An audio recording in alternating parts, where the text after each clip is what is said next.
정치권 소식 더불어민주당 이동학 전 최고위원, 국민의힘 김동원 대변인과 함께합니다. 어서 오십시오. 안녕하십니까. 반갑습니다. 자, 이른바 633 원칙을 준수하겠다는 대법원 방침이 엿보입니다. 선거법 상고심 선고기일 지정에 대한 이재명 후보 반응부터 보고 오시죠. 대법원 선고 정해졌는데 날짜는 어떻게 보세요? 이례적으로 빠르다는 평가 있거든요.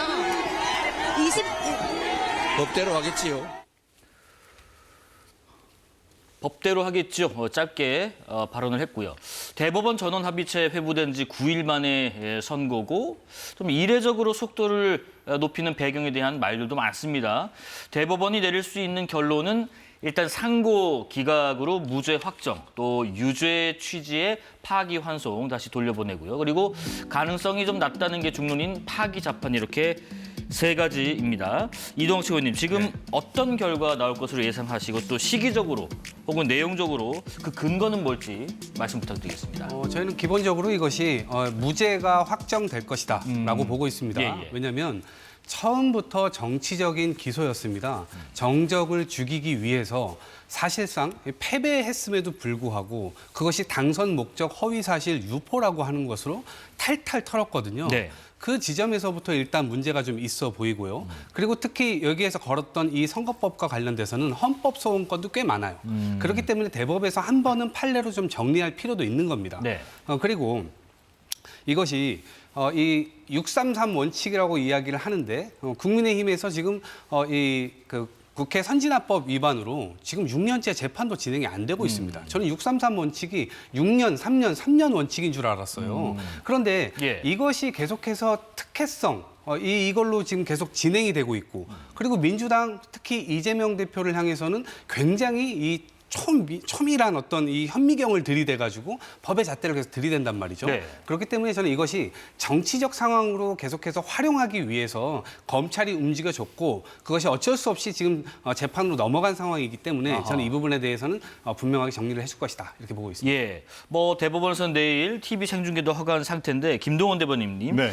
지금 이례적인 속도전에 대해서 국민의힘은 조금 다른 해석을 하고 있나요? 그렇습니다.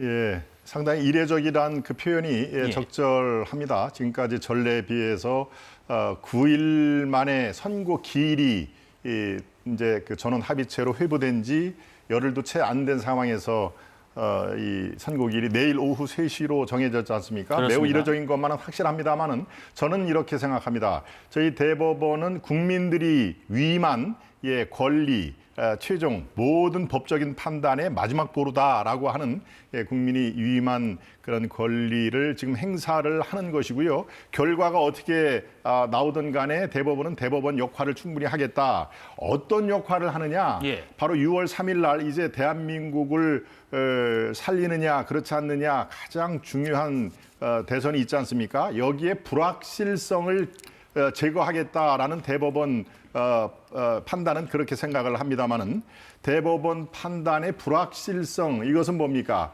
간단하게 쉽게 시청자 여러분을 위해서 제가 예를 하나 들어보겠습니다. 네. 올림픽을 예를 들어볼까요? 거기에 태권도 선수가 지금 출전에 대기 상태인데 어떻게 머리칼을 검사를 해보니까 도핑에 의혹이 있다라는 그런 우리가 예를 들겠습니다. 그러면은 이게 선수 자격이 있는지 올림픽에 출전을 해도 문제가 없는지 있는지를 정밀 검사를 해보자라고 하는 게 당연히 나중에 금메달, 은메달을 박탈을 하는 경우가 아니고서는 당연히 정밀 테스트를 해야 되겠죠. 네네. 바로 대선에 뛸 수 있는 자격이 있는지 없는지를 대법원에서 판단을 하겠다. 그런데 그게 워낙 짧은 순간이니까 그러면 2심에서 그대로 통과를 시켜서 자격을 더 강화를 하겠구나라고 민주당을 비롯해서 많은 분들이 그렇게 예상을 하고 있습니다만 네. 저는 약간 달리 보고 있습니다. 이미 1심 유죄 판결에 판결문이 있습니다. 2심 무죄 판결에도 판결문이 나와 있습니다. 즉 12명의 대법관들이요. 그거 1심 판결문에 더 이 논리적인지 2심 판결문이 더 적합한지 판단만 하게 되기 때문에 매우 이례적인 9일 만에 선고기를 잡았지만 시간이 더 준다고 해도 더 이상 나올 것은 없다. 1심 판결, 2심 판결에 택하기만 하면 되는 거거든요. 그럼 결과는요? 예, 12명의 재판관이 7명 이상으로 다수결이 되는데요. 예. 저는 유권자 시각으로 대법관들이 보기를 바랍니다. 그리고 상당수는 그 성향을 놓고 볼 때 그런 분들이 포진을 해 있고요. 즉 1심에서 유권자들이 허위사실 유포로 영향을 받았다라고 하는 게 1심 유죄 취지라고 하면은 7분 이상이 그렇게 판단을 하면은 유죄 취지의 파기환송 파기환송. 저는 뭐 충분히 가능하다고 보고 알겠습니다. 있습니다. 네네.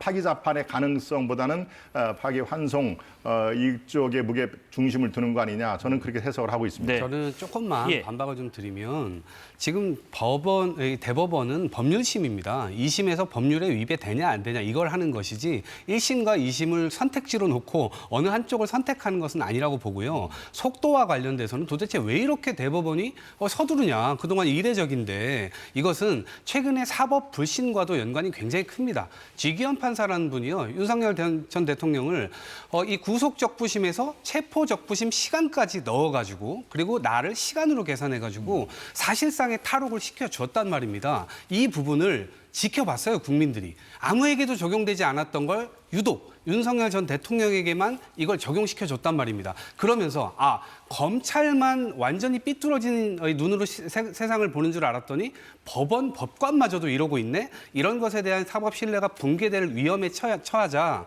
지금 대법원이 좀 나서서 이런 부분들을 빠르게 좀 정리함으로써 다시 신뢰를 회복하려고 하는 것 아니냐. 저는 네. 이렇게 보고 있습니다. 저도 짧게 속도가 각각 빠른 거에 대해서 저 다른 해석하고 계시네요. 네. 예, 몇 초 드리겠습니다. 예, 이 대법원 판결이 법률심이라는 거 맞습니다. 그렇지만 2심에서 어떻습니까? 행동이 아니라 인지의 문제다고 그랬죠. 겁박이 아니라 협박을 그렇게 하면은 피의자가 그렇게 생각하면은 생각하는 거다.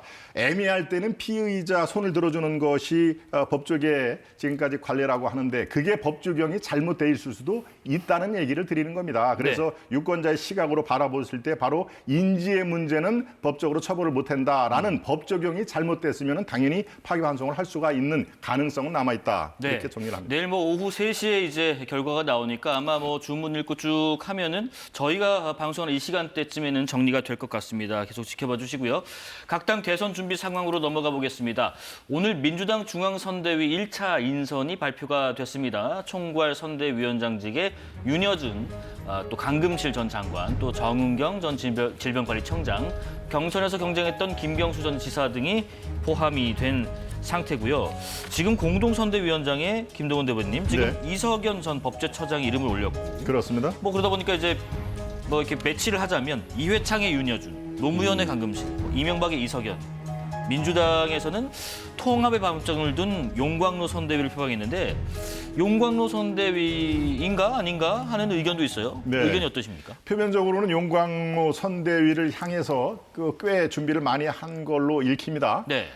이회창의 윤여준, 노무현의 강금실, 이석연. 그렇지만 지금 이제 민주당에서 나오는 이른바 보수 우파들의 영입으로 한 서너 번 이름을 발표를 했습니다. 거기에 이석연 전 법제처장 얘기를 들었고요. 또 네. 권오을 전 의원이죠. 이런 분들, 윤여준 이분은 이 이른바 여야 좌우를 넘나들었던 분이기 때문에 김종인 그 전 비대위원장과 함께 그렇기 때문에 큰 이 상태에서 충격을 주는 그런 일은 없고요.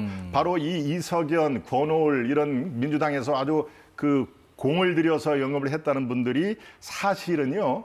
수년 동안 또 길게 따지면 십수년 동안 이른바 국민의힘 계열의 정당에서 이 역할을 찾지 못한 분입니다. 그러니까 지금 우리 보수파 쪽에서 큰 충격에 휩싸이는 인물을 영입했다라고 민주당에서 그렇게 주장하는 것이 이해는 갑니다만은 사실은 그렇지 않다. 많은 분들이 그냥 그런 분들이 갔군요 정도고요. 이른바 이제 밴드웨건 효과가 있죠. 이재명 그야말로 89점 몇 프로입니까? 그분의 77%. 일극 체제로 어느 때보다도 4년 전보다도 이른바 집권 가능성이 높은 상황에서 그쪽으로 이른바 가고 싶어하는 분들이 왜 없겠습니까? 네. 그런 식으로 저희들은 파악을 하고 있습니다. 네. 이동학 최고께서는 네. 맡으셨나요? 저는 탄소중립위원회에서 활동을 하게 될 것 탄소중립위원회, 같습니다. 네. 네.